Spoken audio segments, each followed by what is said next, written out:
بسم اللہ الرحمن الرحیم۔ السلام علیکم ویورز، آج کی ویڈیو میں ہم صبر و تحمل کی طاقت کے بارے میں بات کریں گے۔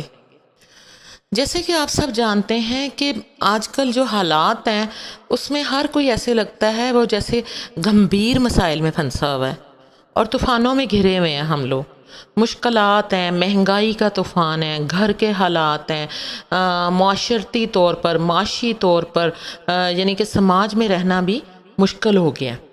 لوگوں کو اپنے جو وسائل ہیں ان کے اندر رہتے ہوئے اپنی زندگی گزارنے میں بہت مشکل پیش آ رہی ہے۔ اللہ تعالیٰ کی طرف سے اس دنیا میں ہر کام کا ایک معین اور طے شدہ وقت ہے، اور اس بات پر ہم سب کا یقین ہے۔ یعنی جو کام جس وقت ہوتا ہے اس سے ایک لمحہ بھی پہلے یا بعد میں نہیں ہو سکتا۔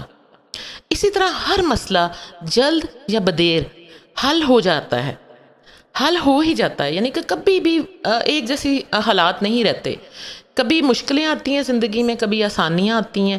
آپ ایسے دیکھ لیں کہ آگ پر پانی ڈال کر اسے ٹھنڈا کیا جا سکتا ہے۔ بڑی سے بڑی مشکلات اور آزمائشیں ختم ہو کر ہی رہتی ہیں، یہ ہمیشہ نہیں رہتی۔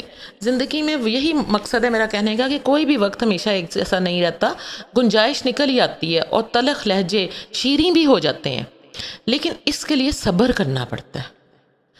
آپ یاد رکھیں، صبر و تحمل ایک ایسا ہتھیار ہے جس سے طوفانوں کا رخ موڑا جا سکتا ہے اور بڑے سے بڑے مسئلے کا بھی حل نکل سکتا ہے۔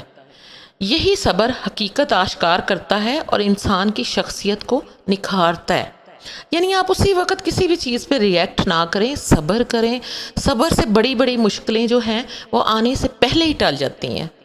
آپ زبان پہ کنٹرول رکھیں۔ زبان ہماری جو ہے وہ بہت زیادہ مسائل پیدا کرتی ہے۔ اگر ہم اس لمحے اپنی زبان کو روک لیں جو کہ ہمارا غصے کا لمحہ ہے، صبر کریں، تو یقین کریں ہم بعد میں پچھتانے سے یہ بہت بہتر ہوتا ہے۔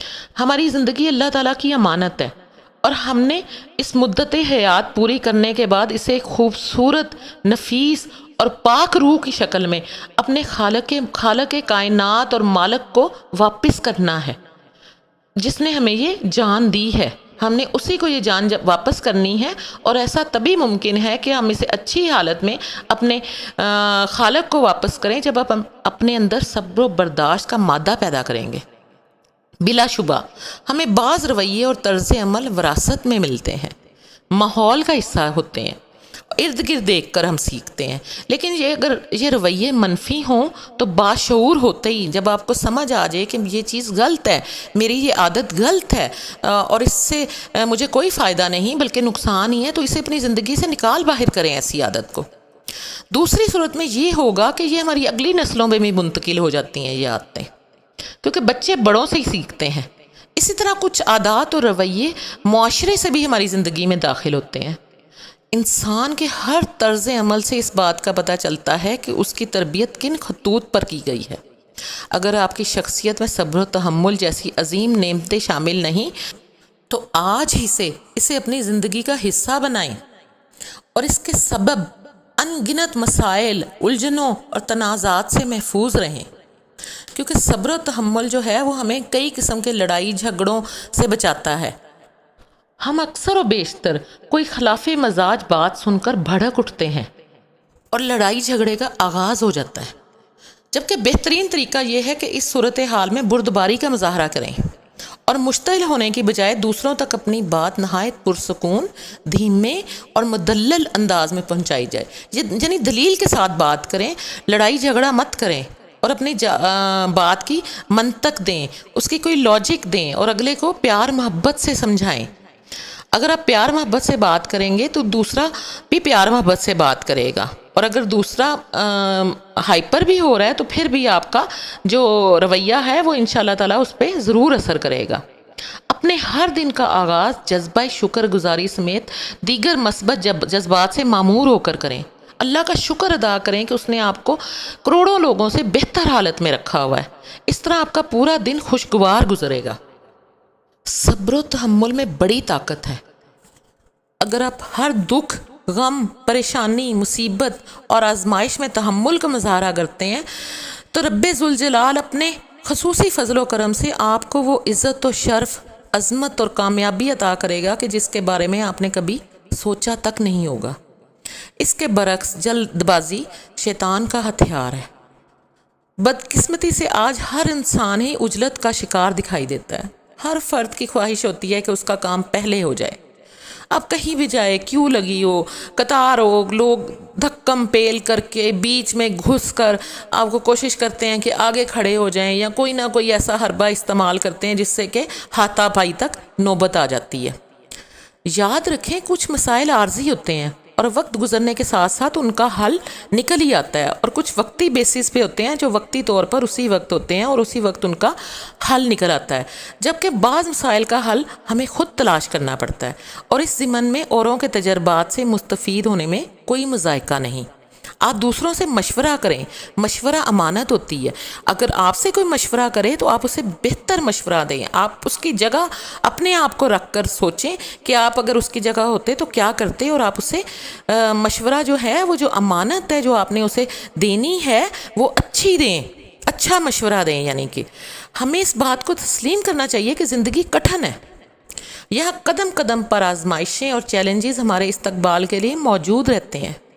کبھی پیپروں کا چیلنج، جیسے چھوٹے جب بچے ہوتے ہیں، پھر کالج لائف، یونیورسٹی لائف، لگتا ہے کہ بس یہ ایگزامز ہیں، یہ بڑی مشکل ہے، چاہے جتنا مرضی کوئی لائک ہو، بندہ ڈپریس ہو جاتا ہے، لیکن یاد رکھیں یہ سب وقتی چیزیں ہیں اور ہمیں ان سے نبٹنا ہے، ہمیں ان پہ اپنا کنٹرول رکھنا ہے، اور ہمیں ان کے لیے ہر وقت کسی بھی قسم کی، میں نے آپ کو ایگزامز کی تو صرف مثال دی ہے، کسی بھی قسم کے حالات کے لیے ہر وقت تیار رہیں، ہمت نہ ہاریں، مستعد رہیں، تیار رہیں ہر بات کے لیے، اور پہلے سے ہی اپنی تیاری رکھیں۔ اگر ہمیں کسی جانی اور مالی نقصان کے سبب کوئی گہرا صدمہ پہنچتا ہے تو اس موقع پر بھی صبر و قرار کا دامن ہاتھ سے نہیں چھوڑنا چاہیے۔ اگر کوئی پیارا بھی ہمیں چھوڑ جاتا ہے، ہم سمجھتے ہیں کہ ہم دنیا میں اکیلے ہو گئے ہیں، تو کبھی ایسا نہ سوچیں، اللہ تعالیٰ ہمیشہ آپ کے ساتھ ہے۔ اللہ تعالیٰ نے آپ کے لیے بہت اچھا سوچا ہوا ہے، اور دنیا میں جتنے بھی آپ کو مشکلیں پیش آ رہی ہیں، آپ سمجھیں کہ اللہ تعالیٰ نے آگے اس کے لیے اس کے بدلے میں آپ کے لیے کیا کیا انعام و اکرام رکھے ہوئے ہیں۔ ایک جگہ میں نے پڑھا تھا کہ اگر آپ کی زندگی میں کوئی مشکل نہیں ہے اور آپ بڑی پرسکون زندگی گزار رہے ہیں، اور آپ اس کے مقابلے میں دوسرے لوگوں کو دیکھیں یا اپنے آپ کو دیکھیں، یا کوئی بندہ ہو جو سمجھے کہ میں بڑا پریشان رہتا ہوں، پتہ نہیں مجھ پہ کیا آزمائشیں آ رہی ہیں، تو نہیں، ایسا نہیں ہے۔ اللہ تعالیٰ اپنے پیارے لوگوں پر ہی آزمائشیں ڈالتا ہے، اور کسی پر اس کی یعنی کہ برداشت سے زیادہ بوجھ نہیں ڈالتا، دکھ نہیں ڈالتا۔ صبر کیا کریں، صبر بہت بڑی چیز ہے۔ کبھی کسی کا برا نہ سوچیں، اگر آپ اچھا کر رہے ہیں تو اس کا نتیجہ اللہ تعالیٰ کی طرف سے ہی آپ کو ملے گا، اللہ ہی اجر دینے والا ہے۔ بندوں سے توقعات لگائیں گے تو آپ کو دکھ ہوگا، اور اپنی طرف سے کسی کا برا نہ چاہیں، کسی کا بھی برا نہ چاہیں، اللہ تعالیٰ آپ کی بھی مشکلات آسان کرے گا۔ اللہ تعالیٰ بڑا کارساز ہے، وہ ہمیں کبھی تنہا نہیں چھوڑتا، اور یقین کریں دنیا اور آخرت میں کامیابی کا یہی کلیہ ہے۔ بہنوں اور بھائیوں، اگر ہم اپنے اندر صبر و برداشت پیدا کریں گے تو ہمارے کئی مسائل حل ہو جائیں گے۔ ملک سے انتہا پسندی کا خاتمہ، عدم برداشت کے بڑھتے ہوئے رجحان کی نفی، فرقہ واریت سے نجات، اور دینی اور ملی یگانگت کے لیے صبر، برداشت، تحمل اور بردباری اور رواداری کے رویے بہت ضروری ہیں۔ عفو و درگزر، صبر و برداشت اور اخوت و مساوات اور اتحاد و یگانگت کا جو پیغام ہمیں حضرت محمد صلی اللہ علیہ وآلہ وسلم کے اسوہ میں ملتا ہے، اور آپ کے سیرت طیبہ میں جو ہمیں مثالیں ملتی ہیں، اگر ہم ان کی پیروی کریں تو یہی اصل میں فلاح کا راستہ اور نجات کی یقینی ضمانت ہے۔ امید ہے میری یہ ویڈیو آپ کو پسند آئی ہوگی۔ ویڈیو پسند آئی ہو تو اسے لائک کر دیجیے گا، میرے چینل کو سبسکرائب کر دیجیے گا، اپنا اور اپنوں کا بہت خیال رکھیے گا۔ میں ہمیشہ ہر ویڈیو کے آخر میں یہ کہتی ہوں، اپنا اور اپنوں کا بہت خیال رکھیے گا۔ یہ اس لیے کہتی ہوں کہ ہم لوگ یہ کوشش کرتے ہیں کہ ہم دوسروں کو امپریس کریں، باہر کے لوگوں کا ہم لوگ بہت خیال رکھتے ہیں، ان کے آگے بڑا پریٹینڈ کرتے ہیں کہ ہم بہت اچھے ہیں، ہم بڑے سافٹ اسپوکن ہیں، ہم بہت پولائٹ بات کرتے ہیں، ہم بہت کرٹیس ہیں، لیکن گھر والوں کے ساتھ ہمارا رویہ کچھ اور ہوتا ہے۔ ہسبینڈ وائف کے ریلیشنز، میاں بیوی، بچے، یہ سب ایک فیملی یونٹ ہے، اور جب یہ یونٹ مضبوط ہوگا تو آپ معاشرے میں اہم کردار ادا کر سکیں گے۔ اس لیے اپنا اور اپنوں کا بہت خیال رکھیے گا، اپنے گرد و نواح کے لوگوں کا بھی بہت خیال رکھیے گا، دعاؤں میں یاد رکھیے گا۔ جزاک اللہ، اللہ حافظ۔